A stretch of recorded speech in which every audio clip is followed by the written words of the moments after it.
বিশ্বব্যাপী শিশুদের খেলনা পুতুল হিসেবে বারবি ভীষণ জনপ্রিয়। যুগের সঙ্গে তাল মিলিয়ে ফ্যাশনেবল পুতুল দিয়ে বাজিমাত করতে জুড়ি নেই বারবির নির্মাতা কোম্পানি ম্যাটেলের। বিভিন্ন সময় ব্যতিক্রমধর্মী পুতুল বাজারে এনে প্রশংসা পেয়েছে ম্যাটেল। সবশেষ সাদা ছড়ি হাতে অন্ধ বারবি বাজারে এনেছে কোম্পানিটি। বিস্তারিত নুসরাত সাজিয়ার ডেস্ক রিপোর্টে। বিশ্বজুড়ে জনপ্রিয় বারবির বিভিন্ন ফ্যাশনধর্মী পুতুল। ডাক্তার, ইনফ্লুয়েন্সার, পুলিশ, শিক্ষক, গায়িকা, কি নেই বারবির তালিকায়। এবার অন্ধ বারবি বাজারে নিয়ে এসে ব্যতিক্রমধর্মী দৃষ্টান্ত স্থাপন করল বারবি প্রতিষ্ঠান ম্যাটেল।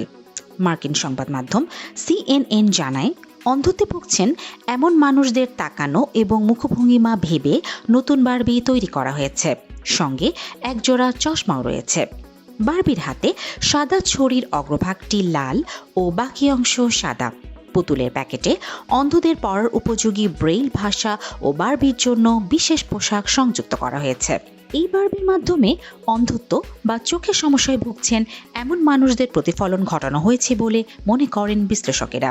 ম্যাটেল শিশুদের জন্য বানানো এই বারবির মাধ্যমে সামাজিক অন্তর্ভুক্তিতে উল্লেখযোগ্য অবদান রাখছে।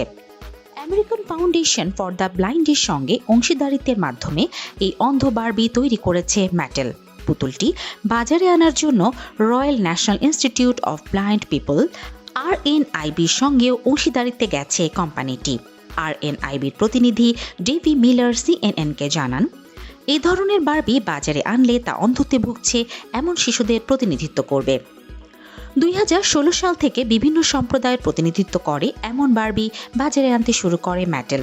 সাম্প্রতিক সময় শাড়ি পরা ভারতীয় বারবি কিংবা হিজাব পরা আরবীয় বারবিও বাজারে দেখা গেছে। এছাড়া 2019 সালে ম্যাটেল বারবি ফ্যাশনিস্তা নামে নতুন একটি সিরিজ বাজারে আনে। এই সিরিজের পুতুলগুলো হুইল চেয়ার, কৃত্রিম পা, হিয়ারিং এইড ও বিশেষভাবে সক্ষম এমন মানুষের প্রতিনিধিত্ব করে। 1959 সালের 9 মার্চ একজন ব্রিটিশ মহিলা রুথ হ্যান্ডলার নামে তার মেয়ের জন্য একটি পুতুল তৈরি করেছিলেন। তিনি তার মেয়ের নামানুসারে এর নাম রাখেন বারবি।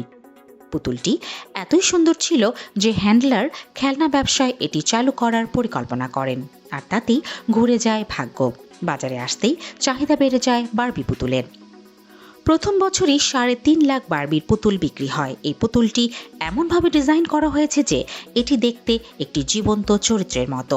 রুথ হ্যান্ডলার প্রথমে কোম্পানিকে লোকসানে বারবি ডল বিক্রি করতে বলেন, যাতে তারা বাজারে ধরে রাখতে পারে। রুথ বিশ্বাস করতেন যে কম দামের বারবি ডল আরও বেশি বিক্রি হবে। পুতুলটি জনপ্রিয়তা পাওয়ায় ওই কোম্পানি বারবির জামা কাপড় এবং আনুষঙ্গিক থেকে লাভ করতে শুরু করে। কম বয়সী মেয়েরাও বারবির মতো সাজগোজের চেষ্টা করত। এই নিয়ে অনেক হইচই থাকলেও গবেষণা করে বলা হয় বারবি ডলের চিত্র খুবই অবাস্তব। বিতর্কের পরও বিশ্বব্যাপী এই বারবির ক্রেজ কমেনি। সাধারণ খেলনা পুতুলের চেয়ে এই পুতুলের দাম বেশি হলেও মানুষ এটি কেনা থেকে বিরত থাকে না। বিশ্বব্যাপী এখন পর্যন্ত 100 মিলিয়ন বারবি ডল বিক্রি হয়েছে। বারবির সবচেয়ে দামি পুতুলের দাম 2.4 কোটি টাকা। রিপোর্টে প্রকাশ, বিশ্বব্যাপী এখন পর্যন্ত 100 কোটি বারবি ডল বিক্রি হয়েছে। প্রতি 3 সেকেন্ডে একটি বারবি বিক্রি হচ্ছে কোথাও কোথাও।